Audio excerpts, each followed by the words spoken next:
আপনারা শুনছেন অমিশ ত্রিপাঠীর লেখা বায়ুপুত্রদের শপথ, শিবত্রয়ী কাহিনীর তৃতীয় খণ্ড, সুদীপ্ত চট্টোপাধ্যায়ের কণ্ঠে।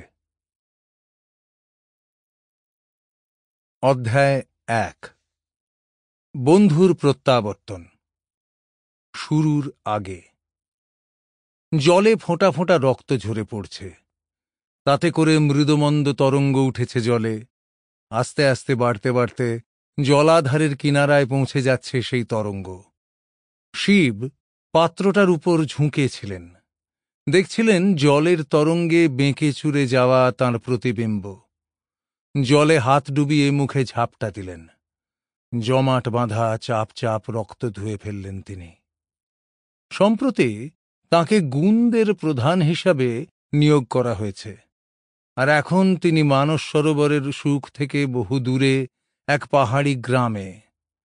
তার নেওয়া খুব দ্রুতগতি সত্ত্বেও তাঁর উপজাতির সেখানে পৌঁছতে ৩-৩টে সপ্তাহ লেগে গিয়েছিল। হাড় কাঁপানো কনকনে ঠান্ডা, কিন্তু শিবের তাতে কোনো হুঁশই নেই। এটা সেই উষ্ণতার ফলে নয় যা লেলিহান আগুনের শিখার কবলে থাকা পাকরাতিদের কুঁড়েগুলোর থেকে আসছে। এই উত্তাপ আসছে তার ভেতরের আগুন থেকে। শিব তার চোখ মুছে ফেলে আবার জলে পড়া তাঁর প্রতিবিম্বের দিকে চাইলেন। আদিম ক্রোধে উন্মত্ত হয়েছিলেন তিনি। পাকরাতি প্রধান যক্ষ পালিয়েছে। শিব নিঃশ্বাসের ঘন ঘন ওঠা পড়া সামলালেন।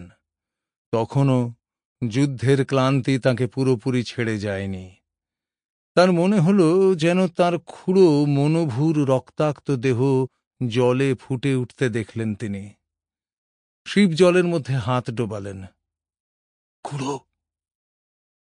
মরীচিকা মিলিয়ে গেল। চোখ বন্ধ করলেন শিব। তার খুঁড়োর দেহ খুঁজে পাওয়ার সেই ভয়ানক মুহূর্তটা তার মনে ঘুরে ফিরে আসছিল। মনোভু যক্ষের সাথে একটা শান্তি চুক্তি নিয়ে আলোচনা করতে গিয়েছিলেন। তাঁর আশা ছিল যে হয়তো পাকরাতি ও গুণরা এই ক্রমাগত যুদ্ধ লোলুপতা থেকে বিরত হবে। নির্দিষ্ট সময়ে তিনি না ফিরতে শিব অনুসন্ধানকারী দল পাঠিয়েছিলেন। পাকরাতিদের গ্রামে যাওয়ার সরু পায়ে চলা পথের পাশেই মনোভু ও তার দেহরক্ষীদের ছিন্ন ভিন্ন দেহ পাওয়া গিয়েছিল। মনোভু যেখানে তার শেষ নিঃশ্বাস ত্যাগ করেছিলেন তার ঠিক পাশেই রক্ত দিয়ে একটা বার্তা লেখা ছিল। শিব, ওদের ক্ষমা করো, ওদের ভুলে যাও। অশুভই তোমার একমাত্র আসল শত্রু। তার খুড়ো শুধু শান্তিটুকু চেয়েছিলেন, আর ওরা তার প্রতিদান এইভাবে দিয়েছিল। যক্ষ কোথায়? ভদ্রের হুঙ্কারে শিবের চিন্তাধারা কেটে গেল। শিব ঘুরলেন। পুরো পাকরাতে গ্রামটা দাউ দাউ করে আগুনে জ্বলছে। খোলা স্থানটাতে ৩০ মৃতদেহ ছড়িয়ে ছিটিয়ে পড়ে আছে। প্রাক্তন প্রধানের মৃত্যুতে প্রতিশোধোন্মুখ ক্রোধোন্মত্ত গুণরা সেগুলো নৃশংসভাবে কুপিয়েছে। ৫ জন পাকরাতি পুরুষ হাঁটু গেড়ে মাটিতে বসে। তাদের একসাথে বেঁধে রাখা হয়েছে।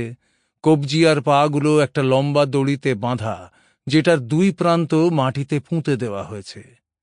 ২০ জন গুণরক্ষীর নেতৃত্বে রয়েছে ভয়ঙ্কর ভদ্র, হাতে তার রক্তাক্ত তলোয়ার। পাকরাতিদের পক্ষে পালানো অসম্ভব। খানিকটা দূরে আর এক দল গুণ যোদ্ধার পাহারায় রয়েছে পাকরাতি মহিলা ও শিশুরা। তাঁদের হাতে পায়ে বেড়ি থাকলেও এখনো পর্যন্ত কোনো রকম আঘাত করা হয়নি। গুণরা কখনোই মহিলা বা শিশুদের আঘাত করে না, হত্যা করা তো দূরের কথা। কোথায় যক্ষ? আবার জানতে চাইলেন ভদ্র। এক পাকরাতির দিকে ভীতিপ্রদভাবে তলোয়ার উঁচানো তার। আমরা জানি না, শপথ করে বলছি, আমরা জানি না, পাকরাতি বলে উঠল। ভদ্র ওই লোকটির বুকে তলোয়ার ঠেকিয়ে চাপ দিল। রক্ত বেরিয়ে এলো। উত্তর। Sample complete. Ready to continue?